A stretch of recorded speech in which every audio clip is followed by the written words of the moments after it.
آنکھیں تو ہیں لیکن دیکھ نہیں سکتے، کان ہیں لیکن سن نہیں سکتے، سمن بکمن عمیون، یعنی اندھے گنگے اور بہرے ہیں یہ لوگ۔ کہانی کچھ یہاں سے شروع ہوتی ہے کہ ایک دن جاوید اختر صاحب بیٹھے ہوئے تھے اور انہوں نے پاس سے گزرتا ہوا ایک تیر دیکھا اور اسے کہا کہ تیر صاحب کدھر جا رہے ہیں، ادھر آئے بیٹھے بات کرنی ہے۔ اس کی جانب تو بعد میں آتی ہوں، لیکن آپ کو یہ بتا دوں کہ مئی کے مہینے سے بھارت کا ضلالت پروگرام چل رہا ہے، گلوبل انسلٹ پروگرام 2025 انڈیا چل رہا ہے۔ اب ان دونوں کے درمیان گفتگو کیا ہوتی ہے؟ جاوید اختر صاحب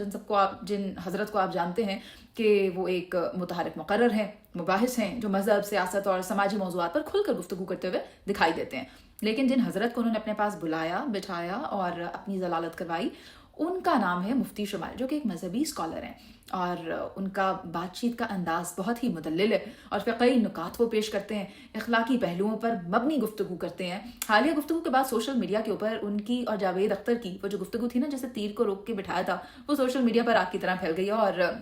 مفتی شمائل کو اگر دیکھا جائے تو 1 ملین سبسکرائبرز انہوں نے حاصل کر لی انسٹاگرام پر، یعنی ان کی بات کتنے 10 لاکھ لوگوں کے دلوں میں گھر کر گئی ہے، کنونس ہو گئے ہیں، لیکن جاوید اختر صاحب کے کان پر جوں تک نہیں رنگی، اور سو حال بھارتیوں کا ہے۔ اب ہو یہ رہا ہے کہ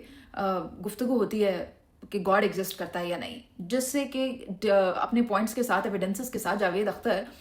ناکام رہتے ہیں کنونس کر سکیں کہ وہ مفتی شمائل کو کہ گاڈ ایگزسٹ اور گاڈ ڈز ناٹ، جبکہ مفتی شمائل انہیں حقائق پر مبنی بات کرتے ہیں کہ گاڈ ایگزسٹ، کس طرح ایگزسٹ کرتا ہے وہ سب بتاتے ہیں، لیکن وہ ماننے کو تیار نہیں ہوتے۔ اب بات یہ ہے کہ سوشل میڈیا پر اس کو لے کر مختلف رائے پائی جا رہی ہے، مگر اصل قدر اس بات کی جا رہی ہے جو دلیل کے ساتھ پیش کی گئی ہو، تہذیب کے ساتھ اور ڈفرینس آف اوپینین ہونے کے باوجود بہت ہی سنجیدگی کے ساتھ پیش کی گئی ہے، اینڈ دیٹ واز بائی مفتی شمائل۔ یہی ہمیں سیکھنا چاہیے کہ اختلاف رائے بے شک موجود ہو، لیکن نفرت کے ساتھ بات نہیں کرنی ہے، تہذیب کے ساتھ بات کرنی ہے، دوسرے کو کنونس کیسے کرنا ہے، although you have a difference of opinion، مگر علم کو مرکز بنا کر اور اخلاق کو معیار بنا کر معاشرے کی تعمیر اور ترقی میں کس طرح سے اپنا کردار ادا کرنا ہے، یہ مفتی شمائل نے جاوید اختر کو بتانے کی کوشش کی۔ مفتی شمائل کا یہی اسلوب، یہی جو بات کرنے کا انداز ہے، طریقہ کار ہے، یہ بتاتا ہے کہ وقار اور دلیل کے ساتھ اگر بات کی جائے تو وہ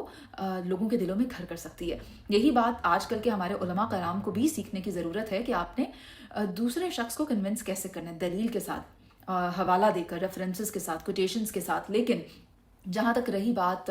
جاوید اختر کی، تو میں یہی صرف کہنا چاہوں گی، آنکھیں ہیں دیکھ نہیں سکتے، کان ہیں لیکن سن نہیں سکتے، یہ کوئی گالی نہیں ہے، مگر یہ آئینہ ہے جو کہ ہم آپ کو دکھا رہے ہیں تو آپ برا مان رہے ہیں۔ خیر، جہاں تک وہ اڑتے تیر گزرنے کی بات کر رہی تھی، مجھے تو نہیں پتا وہ تیر کہاں گیا، خیر جاوید اختر صاحب سے زیادہ بہتر جانتے ہوں گے، کیونکہ مفتی شمائل نے کوئی بھی کسر چھوڑی نہیں تھی۔